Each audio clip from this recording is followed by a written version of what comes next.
नमस्कार दोस्तों, एक बार फिर से मैं हूं आपके बीच पुनीत नागर क्रिकर सब कोटा इंस्टीट्यूट के ऑनलाइन मंच से स्वागत करता हूं आपका। देखिए, हम लोग कंप्यूटर के बारे में पढ़ रहे हैं और ये जो क्लास है आपकी, जो 5वीं क्लास आपकी बन रही है, उसके अंदर हम लोग कंप्यूटर की जो जनरेशन है, कंप्यूटर की जो पीढ़ियां हैं, इसी को रीड कर रहे हैं।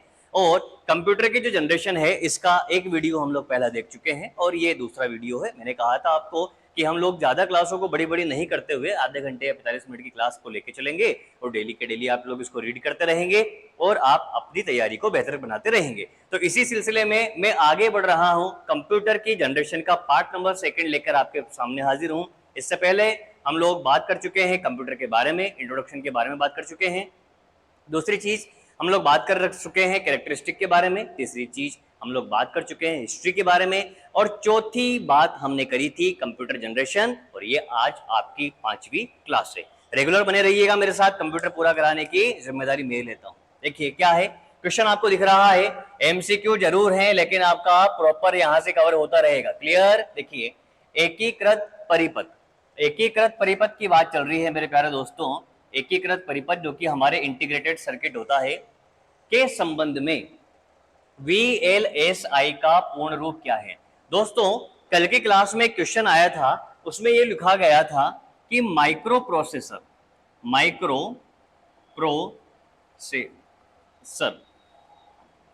का इस्तेमाल माइक्रो प्रोसेसर का इस्तेमाल कौन सी पीढ़ी के अंदर किया गया, कौन सी पीढ़ी के अंदर किया गया। देखिए, प्रोसेसर का इस्तेमाल हर पीढ़ी के अंदर हो रहा था। प्रथम पीढ़ी के अंदर वैक्यूम ट्यूब का इस्तेमाल किया गया, दूसरी पीढ़ी के अंदर हमने ट्रांजिस्टर का इस्तेमाल किया गया, तीसरी पीढ़ी के अंदर आईसी का इस्तेमाल किया गया, इंटीग्रेटेड सर्किट, और इसी आईसी को आगे बढ़ाया गया और इसी आईसी के रूप बदले गए और उन्हें आगे जाके माइक्रो प्रोसेसर कहा गया। तो जब ये माइक्रो प्रोसेसर शब्द आया था तो मैंने कल की क्लास में आपको बताया था कि दो ऑप्शनों में कंफ्यूजन चल रहा है, ऑप्शन नंबर ए में और ऑप्शन नंबर सी में।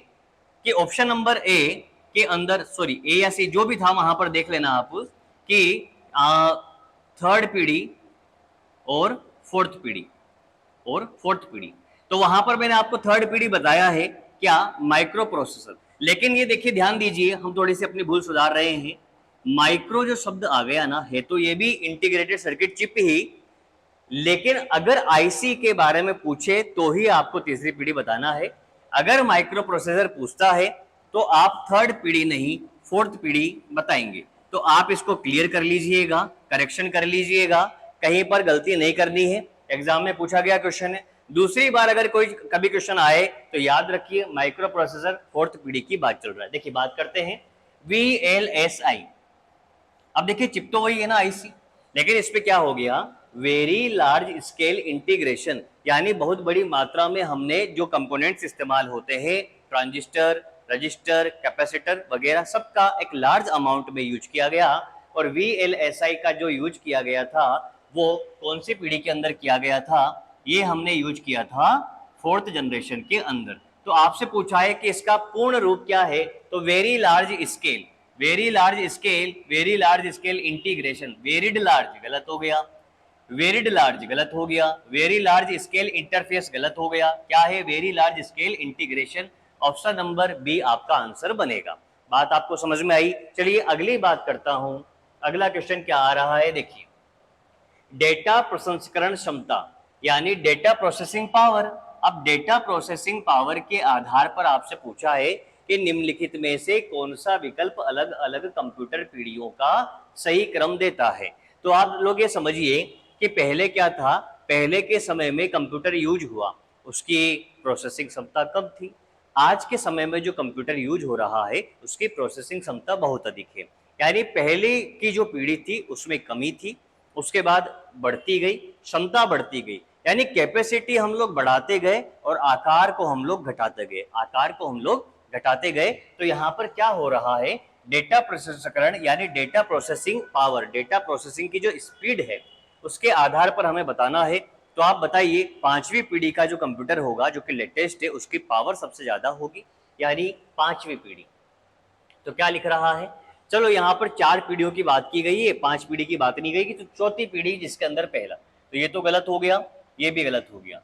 चौथी पीढ़ी, तीसरी पीढ़ी, दूसरी पीढ़ी और पहली पीढ़ी। लेकिन यहाँ पर ध्यान से पढ़ना पड़ेगा। देखो ऐसे पीढ़ी को पढ़ करके अपना आंसर नहीं आएगा। साइन भी तो देखिए, साइन क्या लग रहा है, साइन ये बता रहा है, ये साइन भी डिसाइड करेगा। अब देखो एग्जामिनर कितना चालाक है, उसने कैसे क्वेश्चन पूछा, डेटा प्रोसेसिंग पावर के संदर्भ में निम्नलिखित में से कौन सा विकल्प सही होगा। तो विकल्प को थोड़ी देर साइड में करते हैं। आप एक चीज बताइए, पांचवी पीढ़ी की जो कैपेसिटी होगी वो सबसे ज्यादा होगी, ये सबसे बड़ा होगा।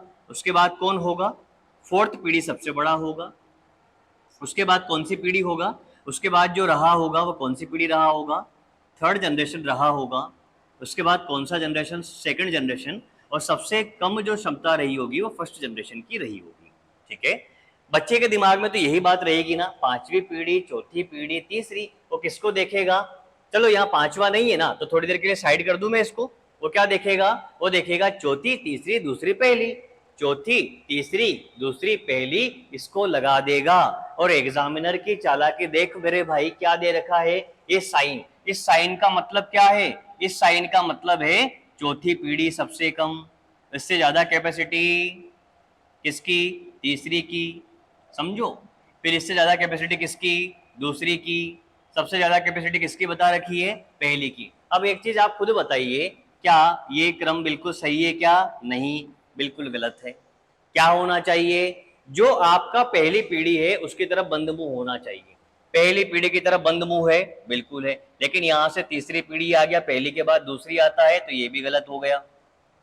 अब यहाँ देखिए, ये तो वही चल रहा है, चौथी पीढ़ी, दूसरी, तीसरी, पहली, और साइन एक जैसा ही है। पहली पीढ़ी, दूसरी पीढ़ी, तीसरी पीढ़ी, चौथी पीढ़ी।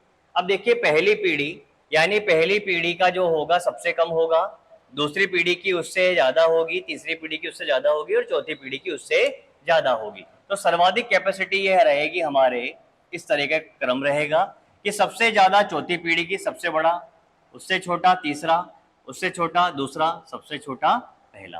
तो ये वाला क्रम है, इस क्रम को ध्यान दीजिए। चौके बात समझ में आ गई, यानी इन चीजों को इस तरीके से लिखा गया है। फर्स्ट साइन लगा दीजिए, सेकंड साइन लगा दो, थर्ड साइन लगा दो, फोर्थ। ठीक है, अभी ऐसा कहां पर दे रखा है, पहली पीढ़ी, दूसरी पीढ़ी, तीसरी पीढ़ी, चौथी पीढ़ी। तो मेरा क्या बना, ऑप्शन नंबर सी। कौन कौन सा प्रोसेसर इस्तेमाल होता है ये हम चर्चा कर चुके हैं। चलिए आते हैं अगले क्वेश्चन की ओर। अगला क्वेश्चन क्या दिया गया है, उन्नत तकनीकी जैसे कि कृत्रिम बुद्धिमत्ता। अब ये क्या हो गया, कृत्रिम बुद्धिमत्ता, आर्टिफिशियल इंटेलिजेंसी, एआई की बात कर रहा है। आर्टिफिशियल इंटेलिजेंसी, क्वांटम कंप्यूटिंग आदि मुख्य रूप से किस पीढ़ी के कंप्यूटरों के लिए था। तो याद रखिए, आर्टिफिशियल इंटेलिजेंसी, क्वांटम कंप्यूटिंग जैसी जो फैसिलिटी है, ये वर्तमान समय के कंप्यूटर, जो कि पांचवी पीढ़ी के कंप्यूटर हैं, इनके लिए इस्तेमाल की गई है। यानी जो पांचवी पीढ़ी के कंप्यूटर हैं, उन पांचवी पीढ़ी के जो कंप्यूटर हैं, उनके लिए आर्टिफिशियल इंटेलिजेंसी, कृत्रिम बुद्धिमत्ता का उपयोग किया गया है। चलिए बात करते हैं अगली, प्रथम पीढ़ी के कंप्यूटर। क्या बात चल रही है, प्रथम पीढ़ी के कंप्यूटर में किस भाषा का प्रयोग किया गया था, किस भाषा का प्रयोग किया गया था।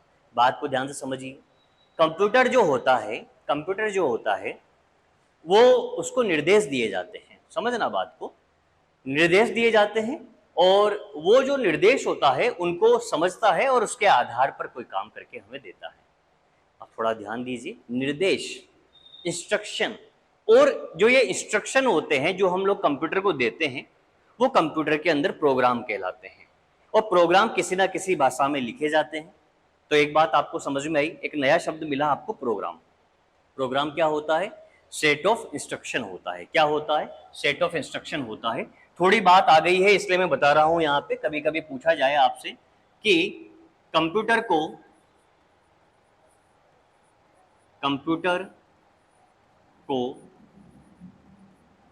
दिए जाने वाले, कंप्यूटर को दिए जाने वाले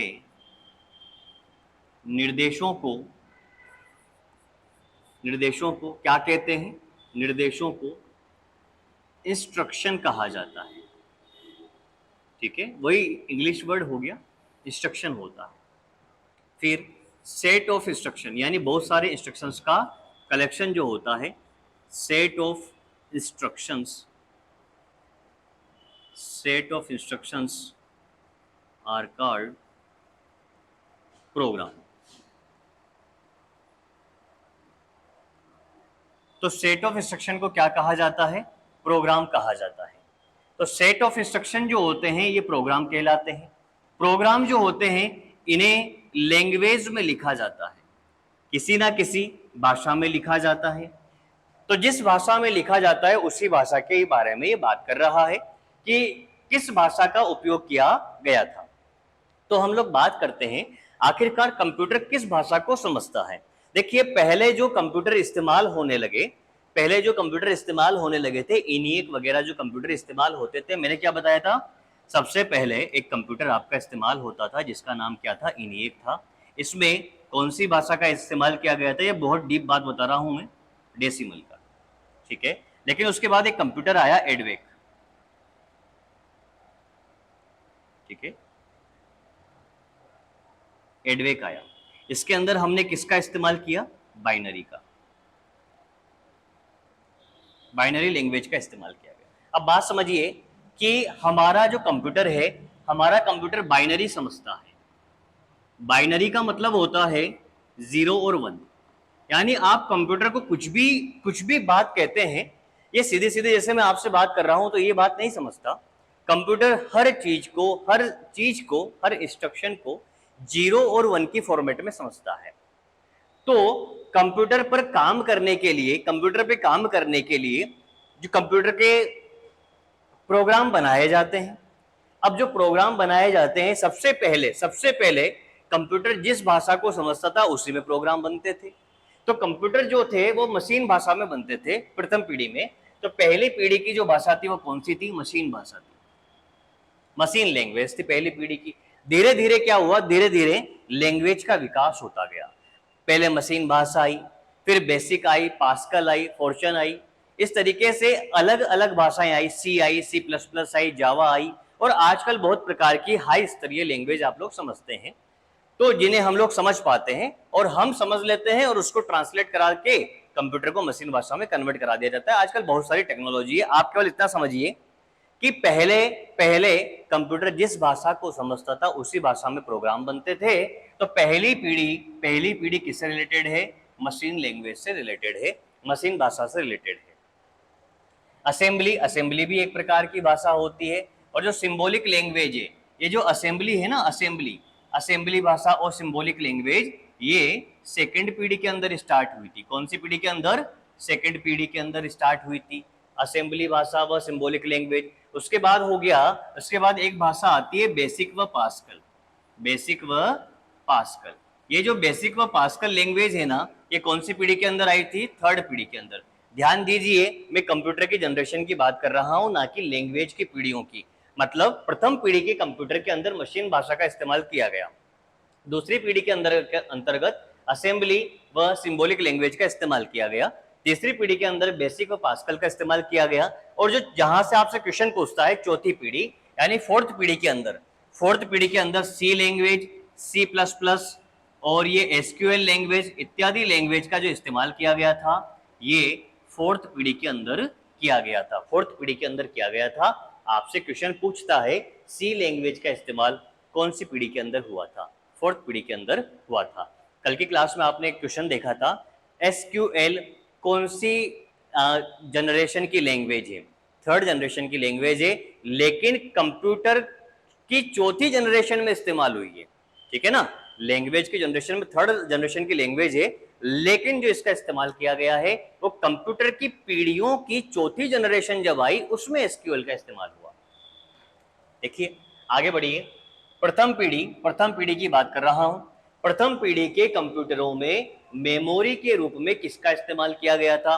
अब एक चीज समझिए कि हमारे जो पहले कंप्यूटर बनते थे उनमें हार्डवेयर बहुत से इस्तेमाल होते थे, जैसे इनपुट देने के लिए कुछ और इस्तेमाल होता था, है ना, मेमोरी के रूप में कुछ और इस्तेमाल होता था। तो यहाँ पर क्या पूछा है, मेमोरी के रूप में। मेमोरी के रूप में मतलब जिसमें आउटपुट लिया जा सके, इनपुट दिया जा सके। तो प्रथम पीढ़ी के जो कंप्यूटर थे उसमें इनपुट देने के लिए किसका इस्तेमाल किया गया था, पंच कार्ड का इस्तेमाल किया गया था। किसका इस्तेमाल किया गया था, पंच कार्ड का इस्तेमाल किया गया था। ये पंच कार्ड किसके द्वारा बनाया गया था दोस्तों, ये पंच कार्ड जो था हरमन होलरिथ के द्वारा बनाया गया था।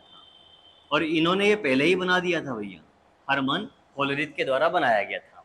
दूसरी पीढ़ी के अंदर मेमोरी के रूप में हम लोग जो जिसका यूज करते हैं वो मैग्नेटिक टेप होता है। मैग्नेटिक टेप, चुंबकीय टेप या चुंबकीय डिस्क बोल सकते हैं। ऑप्टिकल डिस्क का जो इस्तेमाल होता है, ऑप्टिकल डिस्क का जो इस्तेमाल किया गया, ये जो ऑप्टिकल डिस्क है ना, इसका जो इस्तेमाल किया गया सीडी डीवीडी का 5th पीढ़ी के अंदर। कौन सी पीढ़ी के अंदर, 5वीं पीढ़ी के अंदर ये ऑप्टिकल डिस्क प्रकाशीय जो आई है ना हमारे पास में, इसका इस्तेमाल 5वीं पीढ़ी के अंदर किया गया। ठीक है, बात समझ में आ गई। तो प्रथम पीढ़ी के कंप्यूटरों में पंच कार्ड का इस्तेमाल किया गया है। पंच कार्ड इनपुट देने के लिए यूज होता था। किसके लिए यूज होता था, इनपुट देने के लिए यूज होता था। इनपुट देने के लिए पंच कार्ड का इस्तेमाल किया जाता था। हरमन होलरिथ के द्वारा बनाया गया था। कभी कभी आपसे भी पूछता है चुंबकीय ड्रम का इस्तेमाल कौन सी पीढ़ी के अंदर हुआ था। ये जो चुंबकीय ड्रम का इस्तेमाल 1st पीढ़ी के अंदर ही हुआ था। अगर आपसे पूछता है चुंबकीय टेप, मैग्नेटिक टेप लिखा हुआ है ना यहाँ पर, चुंबकीय टेप, और प्रथम पीढ़ी के अंदर पंच कार्ड के अलावा जिसका इस्तेमाल हुआ था दोस्तों, उसका भी नाम याद रखिए, पेपर टेप। किसका इस्तेमाल हुआ था, पेपर टेप। तो पेपर टेप का इस्तेमाल और पंच कार्ड का इस्तेमाल प्रथम पीढ़ी के कंप्यूटरों में किया गया, चुंबकीय ड्रम कह सकते हैं। मैग्नेटिक टेप या मैग्नेटिक डिस्क का इस्तेमाल जो किया गया था वो द्वितीय पीढ़ी के कंप्यूटरों के अंदर किया गया था। बात समझ में आई। और ये जो ऑप्टिकल डिस्क समझते हैं ना, प्रकाश सीडी डीवीडी, ये 5वीं पीढ़ी के अंदर आई थी। क्लियर है। चलिए बात करते हैं आगे।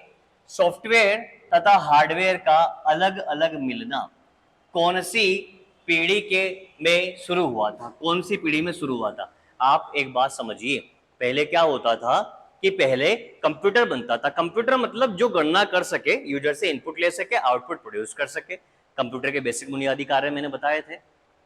तो क्या बात होती थी, आप ध्यान से समझिएगा। क्या बोला मैंने, ध्यान दीजिए चीजों पे, सब कुछ बात समझ में आएगी।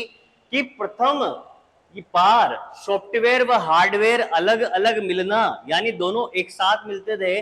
मैंने आपको बताया था आईपॉड वगैरह कुछ आता था पहले, वो गाने सुनने का जो आता था सोनी वगैरह का, तो वो एक हार्डवेयर था। उसमें सॉफ्टवेयर डला हुआ है कि वो गाने चला सकता है केवल, यानी वो दोनों चीजें एक साथ आती थी। उसमें आप अलग से सॉफ्टवेयर नहीं डाल सकते थे। यानी पहले कोई भी एक काम के लिए एक मशीन होती थी, उसका सॉफ्टवेयर उसके अंदर ही रहता था। ठीक है, लेकिन सॉफ्टवेयर तथा हार्डवेयर दोनों अलग अलग मिलना स्टार्ट हुए। यानी आज का हमारा जो कंप्यूटर है, अगर आपको व्हाट्सएप चलानी है तो आप व्हाट्सएप इंस्टॉल कर सकते हो। अगर आपको क्रैकर सब का एप्लीकेशन चलाना है तो क्रैकर सब का एप्लीकेशन डाउनलोड करके वहां पर वीडियो देख सकते हो। यूट्यूब चलाना है तो यूट्यूब चला सकते हो। इन सब चीजों के लिए अलग अलग आपके पास इक्विपमेंट नहीं है। अगर आपको फोटो खींचना है तो केवल कैमरा नहीं है अब हमारे पास में, अब हमारे पास में मोबाइल है, उसमें अंदर हम फोटो भी खींच सकते हैं, वीडियो बना सकते हैं, यूट्यूब चला सकते हैं, सारे तमाम काम कर सकते हैं। MS word, excel, PowerPoint सब कुछ चलाया जा सकता है। यानी बात क्या समझ में आई कि सॉफ्टवेयर तथा हार्डवेयर का अलग अलग मिलना जो कि जरूरी था, ये स्टार्ट हुआ कौन सी पीढ़ी में, ये स्टार्ट हुआ मेरे प्यारे दोस्तों तीसरी पीढ़ी के अंदर। यानी तीसरी पीढ़ी के अंदर ये सॉफ्टवेयर हार्डवेयर जो है ये अलग अलग मिलना स्टार्ट हुए हैं। चलिए बात करता हूं अगले क्वेश्चन की। अगला क्वेश्चन आपको क्या दिया गया है, टाइम शेयरिंग OS का इस्तेमाल कौन सी पीढ़ी में हुआ था। देखिए ऑपरेटिंग सिस्टम, कौन सा ऑपरेटिंग सिस्टम का इस्तेमाल किया जाने लगा, लेकिन किसका, टाइम शेयरिंग का। इस बात को समझिएगा, टाइम शेयरिंग ऑपरेटिंग सिस्टम का इस्तेमाल कौन सी पीढ़ी के अंदर हुआ है। दोस्तों ध्यान दीजिए, कंप्यूटर जनरेशन की जो तीसरी पीढ़ी है, कौन सी पीढ़ी, जो तीसरी पीढ़ी है उसके अंदर टाइम शेयरिंग ऑपरेटिंग सिस्टम का इस्तेमाल किया गया है। ऑपरेटिंग सिस्टम क्या होता है, इन चीजों को मैं आगे पढ़ाऊंगा, लेकिन अभी जब शब्द आया है तो थोड़ी चर्चा करना बनता है। आप केवल इतना समझेंगे, मैं टेक्निकल वर्ड पर नहीं जाऊंगा, केवल इस पर जाऊंगा कि जिसे हम लोग ओएस कहते हैं उसी को क्या कहा गया है, ऑपरेटिंग सिस्टम। ऑपरेटिंग सिस्टम कहा गया है। अभी हम लोग किसी भी प्रकार के टेक्निकल ज्ञान की बात नहीं करेंगे, केवल ये समझेंगे कि कंप्यूटर और यूजर के बीच में, जैसे हमारा ये कंप्यूटर है, ये हमारा कंप्यूटर है, ठीक है, ये अपना क्या है, कंप्यूटर है, और ये हमारा क्या है, यूजर है, ये हमारा यूजर है, ठीक है, यूजर बढ़िया बना है, ठीक है, अच्छी खासी हेयर स्टाइल है इसकी, ये अपना यूजर है। इन दोनों के बीच इंटरफेस अगर कोई प्रोवाइड करवाता है तो वो क्या है, ओएस है, वो क्या है, ओएस है। और ये ओएस किसके अंदर होता है, कंप्यूटर के अंदर होता है। अगर ये ऑपरेटिंग सिस्टम ना हो तो यूजर की भाषा कंप्यूटर नहीं समझ पाए और कंप्यूटर की भाषा यूजर नहीं समझ पाए। बात समझ गए? तो ऑपरेटिंग सिस्टम हमें कंप्यूटर के साथ इंटरफेस प्रोवाइड कराता है, इंफॉर्मेशन शेयर करने के लिए एक एनवायरनमेंट प्रदान करता है ताकि हम अपनी जानकारी इसको दे सकें और ये अपनी जानकारी हमें प्रदान कर सके, यानी ये ओएस होता है। ये सामान्य भाषा में मैंने बात करी है, किसी भी प्रकार की टेक्निकल लैंग्वेज मैंने यूज नहीं करी है। क्यों नहीं करी है? जब मैं ऑपरेटिंग सिस्टम पढ़ाऊंगा आगे जाकर आपको, तब सारी बात वहां कर लूंगा। अभी क्यों चर्चा करनी, अभी आपको तो केवल कंप्यूटर के बारे में चीजें समझ में आई है, कंप्यूटर क्या है, तो ज्यादा उलझेंगे नहीं, जब उलझने की जरूरत होगी तब उलझेंगे। क्लियर है? तो बात चल रही है टाइम शेयरिंग ऑपरेटिंग सिस्टम की। तो एक शब्द याद रखिएगा कि ऑपरेटिंग सिस्टम में एक टाइम शेयरिंग ऑपरेटिंग सिस्टम होता है। क्लियर है? तो जो टाइम शेयरिंग ऑपरेटिंग सिस्टम होता है, इसकी शुरुआत कौन सी पीढ़ी में हुई थी? तीसरी पीढ़ी में इसका यूज किया गया था। तो पहली पीढ़ी में कौन सा यूज किया गया था? Batch processing. Batch processing operating system का जो इस्तेमाल किया गया था वो किया गया था दोस्तों पहली पीढ़ी के अंदर। तो फिर फोर्थ पीढ़ी के अंदर कौन सा इस्तेमाल किया गया था? फोर्थ पीढ़ी के अंदर जो ऑपरेटिंग सिस्टम इस्तेमाल हुआ था वो हुआ था GUI आधारित। अभी हम जो ऑपरेटिंग सिस्टम देखते हैं ना, MS वर्ड, हम जो ऑपरेटिंग सिस्टम देखते हैं जैसे विंडोज वगैरह है, ये सारे के सारे जो ऑपरेटिंग सिस्टम आए थे वो ग्राफिकल यूजर इंटरफेस होता है। अब ये ग्राफिकल यूजर इंटरफेस क्या है, बात समझो। आप कंप्यूटर या मोबाइल जब चलाते हैं तो आप किसी प्रकार का कोई प्रोग्राम थोड़ी लिखते हैं, उसके अंदर क्या करते हैं, उसमें चित्र बने होते हैं, उसको क्लिक करते हैं, करते हो क्लिक करने पे चीजें ओपन होती है, काम होता है प्रॉपर, यानी ग्राफिकल, यानी आपको एक इमेज दिखी और उस इमेज के माध्यम से आप कंप्यूटर पे कम्युनिकेट कर पा रहे हैं। ग्राफिकल यूजर इंटरफेस एनवायरनमेंट वाला ऑपरेटिंग सिस्टम जब आया था वो फोर्थ पीढ़ी के अंदर आया था और अभी पांचवी पीढ़ी में भी वही चल रहा है। ठीक है, बात समझ में आ गई? थर्ड पीढ़ी के अंदर जो ऑपरेटिंग सिस्टम आया था वो मल्टी प्रोग्रामिंग ऑपरेटिंग सिस्टम भी था, मल्टी प्रोग्रामिंग ऑपरेटिंग सिस्टम भी था। दोस्तों आगे बात समझिएगा, क्या लिखा हुआ है? पर्सनल कंप्यूटर आ गया। पर्सनल कंप्यूटर बोले तो पीसी। किसकी बात चल रही है? पीसी की बात चल रही है। पर्सनल कंप्यूटर के लिए ओएस का इस्तेमाल अभी अभी मैंने बताया। पर्सनल कंप्यूटर GUI आधारित होता है, ग्राफिकल यूजर इंटरफेस आधारित होता कि नहीं होता? अरे होता है ना। तो ये कौन सी पीढ़ी है? फोर्थ पीढ़ी है। कौन सी पीढ़ी है? फोर्थ पीढ़ी की बात चल रही है। फोर्थ पीढ़ी के अंदर GUI आधारित ऑपरेटिंग सिस्टम आया था। देखिए अगला क्वेश्चन क्या बन रहा है? अगला क्वेश्चन बन रहा है कीबोर्ड तथा माउस का इस्तेमाल कौन सी पीढ़ी में किया गया? किसका? माउस का और कीबोर्ड का। माउस और कीबोर्ड, इनका इस्तेमाल, इनका विकास तीसरी पीढ़ी के अंदर हो गया था। अब ये ऐसे क्वेश्चन है जो एग्जाम में आपसे पूछे जा सकते हैं, इसलिए मैंने इन क्वेश्चनों को भी शामिल किया है, क्योंकि हम लोग केवल हमारी नॉलेज को वहीं तक लिमिटेड नहीं कर सकते कि केवल हम लोगों को पता लग जाए प्रोसेसर कौन सा है, कौन सी पीढ़ी के अंदर कौन सा प्रोसेसर इस्तेमाल किया है। अभी आगे चलिए, आगे देखिएगा, ऐसे ऐसे क्वेश्चन मैंने इसके अंदर डाले हैं कि आपका एग्जामिनर पूछेगा तो क्या पूछेगा जनरेशन से, वो सब चीजें इसके अंदर है। आपके लिए दोस्तों मेहनत लगती है, मैं क्या बोलता हूं बार बार, मेहनत लगती है इन सब चीजों के लिए। क्वेश्चन सेलेक्ट करने पड़ते हैं, देखने पड़ते हैं, और प्रीवियस ईयर में जो चीजें नहीं पूछी गई है, जिनके संभावना है, ऐसे क्वेश्चनों को भी मैं कलेक्ट करके बनाता हूं और लेके आता हूं। तो फिर आपकी जिम्मेदारी क्या बनती है? दोस्तों के साथ शेयर करोगे, उनका भी भला करोगे, और वीडियो को लाइक करोगे, चैनल को सब्सक्राइब करोगे। बात समझ में आ रही है? चलिए बढ़िए, आगे क्या बोला है? कीबोर्ड तथा माउस का इस्तेमाल कौन सी पीढ़ी में किया गया? कीबोर्ड तथा माउस कौन सी पीढ़ी में हुआ भैया? थर्ड पीढ़ी के अंदर। चलिए अगले क्वेश्चन की बात करता हूं, क्या लिखा हुआ है, इंटरनेट तथा मल्टीमीडिया सॉफ्टवेयर। इंटरनेट तथा मल्टीमीडिया जो आया था ना, ये तो 1989 के बाद की कहानी है सारी की सारी, और वहां कौन सी पीढ़ी स्टार्ट हो गई, पांचवी स्टार्ट हो गई। यानी हम लोग बात कर रहे हैं कौन सी पीढ़ी के बारे में, पांचवी पीढ़ी के बारे में। इंटरनेट, पैरेलल प्रोसेसिंग, देखिए पैरेलल प्रोसेसिंग ये शब्द, ये क्वेश्चन अलग से आता है, याद रखिएगा, एक साथ मत पढ़ना इसको। इंटरनेट पूछे पांचवी पीढ़ी, मल्टीमीडिया पूछे पांचवी पीढ़ी, पैरेलल प्रोसेसिंग पूछे, पैरेलल प्रोसेसिंग का मतलब समानांतर हार्डवेयर, समानांतर हार्डवेयर, सॉरी समानांतर प्रोसेसिंग जो होता है पैरेलल प्रोसेसिंग, समानांतर प्रोसेसिंग, प्रसंस्करण प्रोसेसिंग, ये जो प्रक्रिया है ये कौन सी पीढ़ी में आई थी, पांचवी पीढ़ी में आई थी। इंटरनेट वगैरह कौन सी पीढ़ी में आया था, पांचवी पीढ़ी में आया था। मल्टीमीडिया सॉफ्टवेयर कौन सी पीढ़ी में आया था, पांचवी पीढ़ी के अंदर आया था। चलिए बात करते हैं अगले क्वेश्चन पर। अगला क्वेश्चन क्या दे रखा है, उच्च स्तरीय भाषा, उच्च स्तरीय भाषा यानी कि मेरे प्यारे दोस्तों high level language, high level language. और इस हाई लेवल लैंग्वेज में भी कौन सी, सी, सी प्लस प्लस और एसक्यूएल। एसक्यूएल का मतलब जानते हैं,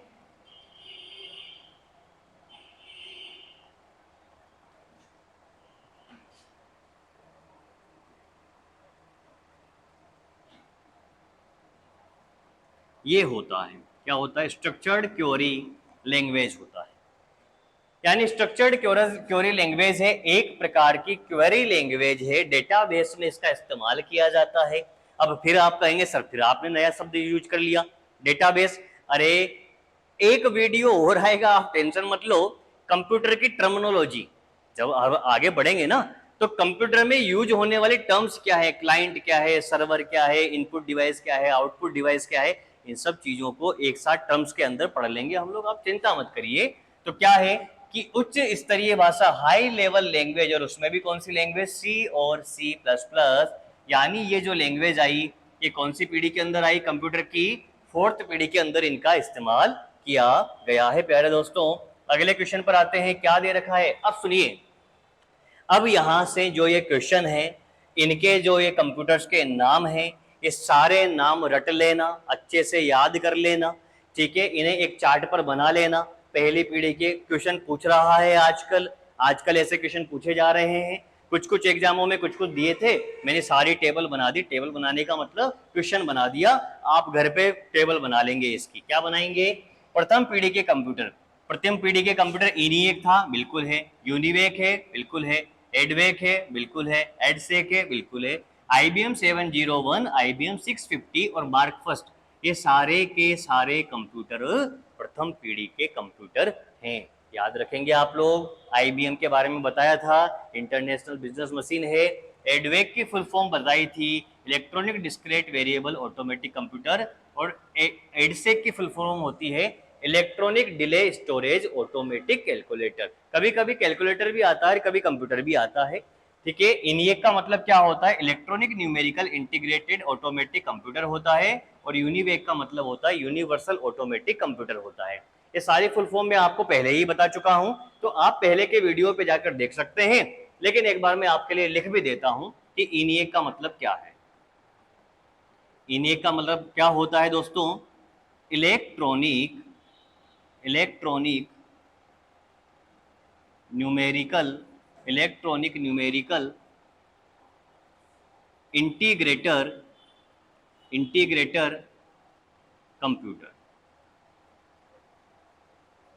दूसरा क्या लिखा हुआ है, दूसरा लिखा हुआ है यूनिवेक। क्या लिखा हुआ है, यूनिवेक। यूनिवेक का मतलब क्या होगा, यूनिवेक का मतलब होगा यूनिवर्सल। क्या होगा, यूनिवर्सल कंप्यूटर होगा। आप जानते हैं ये पहला व्यावसायिक कंप्यूटर था, और आप इसे भी जानते हैं ये पहला इलेक्ट्रॉनिक कंप्यूटर था। अगली बात समझिए, क्या लिखा हुआ है, एडवेक लिखा हुआ है, ADVAC। क्या होता है इसका मतलब, इसका मतलब होता है electronic electronic electronic discrete electronic discrete variable electronic discrete variable automatic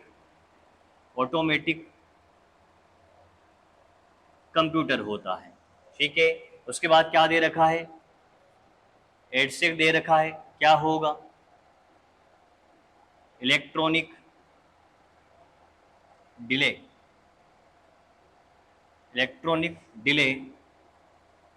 storage automatic electronic delay storage automatic calculator है। समझ गए? तो ये इनकी फुल फॉर्म होती है, चारों की फुल फॉर्म मैंने आपको बता दी है। चलिए बात करते हैं अगली, द्वितीय पीढ़ी के कंप्यूटर कौन से हैं। तो द्वितीय पीढ़ी के कंप्यूटरों के नाम आपको सामने आ रहे हैं, याद रखने हैं। IBM 1401, ठीक है, 1670 7094 से क्वेश्चन पूछता है। उसके बाद PDP 8, ये मिनी कंप्यूटर था। इसके बाद है CDC 3600 और 1306, IBM 7030 और लार्क। ये सारे के सारे जो कंप्यूटर है कौन सी पीढ़ी के हैं, सेकेंड जनरेशन के कंप्यूटर हैं, जिसके आपको यहाँ पर नाम दिखाई में दे रहे हैं। इसके बाद अगला देखिए, अगला क्या है, तृतीय पीढ़ी के कंप्यूटर कौन से हैं। तृतीय पीढ़ी के कंप्यूटर कौन से हैं, तृतीय पीढ़ी के अंदर कंप्यूटर यूज जो होते हैं वो IBM 360 है, IBM 370, ये तो क्वेश्चन भी आया था आपका, मैंने पहले कराया था। हनीवेल आ गया है, उसके बाद में क्या आ गया है, परम 10,000 और उपरोक्त सभी। तो यहाँ पर क्या हो गया, तृतीय पीढ़ी की बात चल रही है। कब की बात चल रही है, तृतीय पीढ़ी की बात चल रही है। तो तृतीय पीढ़ी की जो बात चल रही है उसके अंदर कौन कौन सा आ जाएगा, एक तो आ जाएगा IBM 360, उसके बाद आ जाएगा 370, हनीवेल आ जाएगा, और परम। तृतीय पीढ़ी के कंप्यूटरों में परम तो 1998 के आसपास की बात चल रही है। तो परम और उपरोक्त सभी, परम 10,000 तृतीय पीढ़ी नहीं, परम 10,000 इसमें नहीं होना चाहिए, ये दोनों लगाएंगे हम लोग। IBM 360, 370, हनीवेल और 400, परम 10,000 का जो सन है, क्योंकि तीसरी पीढ़ी का जो टाइमिंग है हमारा, टाइमिंग क्या रहेगा, प्रथम पीढ़ी का टाइमिंग है 1942 से लेकर के 1955 तक, द्वितीय पीढ़ी का टाइम है 1955 से लेकर 1965 तक, तृतीय पीढ़ी का टाइम है 1965 से लेकर 1975 तक, और चतुर्थ पीढ़ी का टाइम है हमारा 1975 से लेकर के 1988 तक। ठीक है ना, चतुर्थ पीढ़ी है। ये तीसरी पीढ़ी की बात कर रहा है, तो इस समय तो आया ही नहीं था। तो ये दोनों आंसर है इसके। चलिए बात करते हैं अगले की। अगला क्या है, चतुर्थ पीढ़ी के कंप्यूटर कौन कौन से। चतुर्थ पीढ़ी के जो कंप्यूटर है उसमें कौन कौन सा है, एक तो एप्पल है, एक क्रे है, फर्स्ट सेकंड, IBM, ये सुपर कंप्यूटर की देखो स्थापना हुई है। और परम जो है हमारा भी सुपर कंप्यूटर था। तो संसार में जब बना उससे पहले तो हमारा परम बना नहीं था। ठीक है ना, स्टार 10 और डेक 10, ये सारे के सारे कौन सी पीढ़ी के हैं, चतुर्थ पीढ़ी के कंप्यूटर है। कौन सी पीढ़ी के हैं, चतुर्थ पीढ़ी के कंप्यूटर है। उसके बाद देखिए प्रथम पीढ़ी के कंप्यूटर। प्रथम पीढ़ी के कंप्यूटर की गति की गणना किसमें की जाती है। तो पहली पीढ़ी के जो कंप्यूटर हैं इनकी गति की गणना, ये कितने स्पीड से काम करते हैं, इसकी गणना की जाती है मिली सेकंड के अंदर। किसके अंदर गणना की जाती है दोस्तों, मिली सेकंड के अंदर। तो आप याद रखिए, प्रथम पीढ़ी के कंप्यूटरों की स्पीड जो होती है मिली में होती है, द्वितीय पीढ़ी के कंप्यूटरों की जो स्पीड होती है वो माइक्रो में होती है, माइक्रो सेकंड। तृतीय पीढ़ी के कंप्यूटरों की जो स्पीड होती है वो नैनो सेकंड में होती है, और फोर्थ पीढ़ी के जो कंप्यूटरों की स्पीड होती है वो पिको सेकंड के अंदर होती है। किसके अंदर होती है, पिको सेकंड के अंदर होती है। तो ये आपसे प्रथम पीढ़ी के बारे में पूछा था। तो प्रथम पीढ़ी का आंसर आपका क्या लगेगा, ऑप्शन नंबर ए आपका आंसर बनेगा, मिली सेकंड। तो दोस्तों कंप्यूटर की जनरेशन से रिलेटेड, कंप्यूटर की पीढ़ियों से रिलेटेड जितने भी क्वेश्चन बन सकते थे, कंप्यूटर के एग्जाम्पल कौन कौन से हैं, कौन सा कंप्यूटर किस पीढ़ी का है, किस भाषा का इस्तेमाल किया गया है, कौन से सॉफ्टवेयर मतलब कौन सी प्रकार की लैंग्वेज का इस्तेमाल किया गया है, कौन से हार्डवेयर का इस्तेमाल किया गया है, प्रोसेसर क्या है, इनपुट देने के लिए किसका इस्तेमाल किया गया है, इन सभी चीजों के बारे में मैंने आपसे बात करी। कौन सा कंप्यूटर किसने बनाया था इसके बारे में भी बात करी। तो हम लोग अब कहां तक पहुंच चुके हैं, हम लोग जान चुके हैं इंट्रोडक्शन को। इंट्रोडक्शन हमने पढ़ लिया, हमने कैरेक्टरिस्टिक पढ़ ली, हमने इसके बाद में इसकी क्या पढ़ ली, हिस्ट्री पढ़ ली। हिस्ट्री के बाद में हमने इसकी क्या पढ़ ली, जनरेशन पढ़ ली। अब ये जनरेशन तक अपना कंप्लीट पार्ट हो गया है। अब इसके बाद हम लोग जानेंगे कि कंप्यूटर आखिरकार कितने प्रकार के हैं, यानी टाइप्स ऑफ कंप्यूटर को रीड करेंगे। तो अब हम अगली क्लास के अंदर जो चीज रीड करने वाले हैं वो क्या है, टाइप्स ऑफ कंप्यूटर को रीड करने वाले हैं। दोस्तों मेरा फिर से आपसे ये कहना है कि आपको अगर क्लास अच्छी लगती है तो आप वीडियो को लाइक करेंगे, चैनल को सब्सक्राइब करेंगे और अपने दोस्तों के साथ इस वीडियो को जरूर शेयर करेंगे ताकि वो भी अपनी तैयारी को करते रहिए। और अपने कमेंट जरूर छोड़िए, मैं डेली आपके कमेंट देखता हूं, तो आप अपने कमेंट छोड़िए। और अगर आपको क्लास अच्छी लगती है तो बिल्कुल कमेंट में लिखिए जैसी भी आपको लग रही है, ठीक है। और अगर किसी प्रकार की और नॉलेज, जो चीजें मैंने पढ़ा दी, इसके अलावा भी कोई क्वेश्चन अगर आपको लगता है कि सर देखिए ये वाला क्वेश्चन इस टॉपिक से, जैसे मैंने पढ़ाया जनरेशन, तो जनरेशन में मैंने सब कुछ पढ़ा दिया, अब आपको लगता है सर ये क्वेश्चन इस एग्जाम में आया था, ये तो कराया है नहीं, आप कमेंट में उसको रखिए, उस क्वेश्चन को रखिए ताकि मुझे भी एक नया क्वेश्चन देखने को मिले जो मैंने छोड़ दिया है। धन्यवाद दोस्तों, मिलेंगे अगले वीडियो में आपसे। जय हिंद सर।